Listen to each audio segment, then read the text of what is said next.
Hey YouTube, this is Kelvin, and I wanted to go ahead and continue my beginner series. Today we're going to go ahead and look at how a queen moves. In essence, the queen is the combination of the rook's powers and the bishop's powers. So as you guys remember from my other videos, the rook is going to be moving in an up and down or back and forth motion, like so. And then the same thing with the bishop. The bishop's going to be moving in a diagonal motion, back and forth, or say it's on this diagonal, back and forth. So like I said, in essence, the queen has the same powers as the rook and the bishop combined. So naturally, it's going to be the strongest piece on the board. Now, of course, the king is the most important piece on the board because, the loss of the king means a loss of the game. But the queen is definitely going to be the most powerful piece on the board.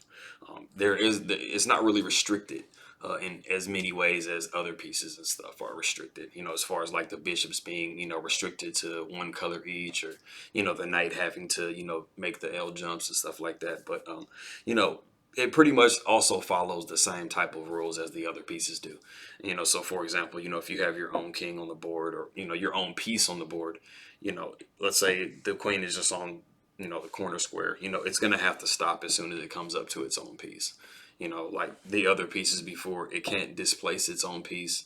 It can't knock the piece out of the way or anything like that. So it's going to have to stop right when it comes in contact with its own piece.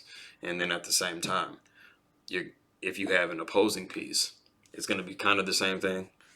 So let's say, for example, the queen's here. It's going to have to stop either right before it gets to that piece, or it does have the option to, take that piece off the board out of the way. So basically, guys, that's how a queen moves.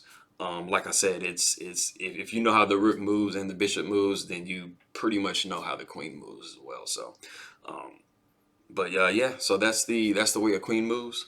Hopefully you guys are learning, and hopefully you guys are gonna get something out of these videos. And like I said, this is the beginner series that I'm doing. So once I get done talking about how all the pieces move, then I'll get to more advanced concepts and stuff like that. So I appreciate it, guys.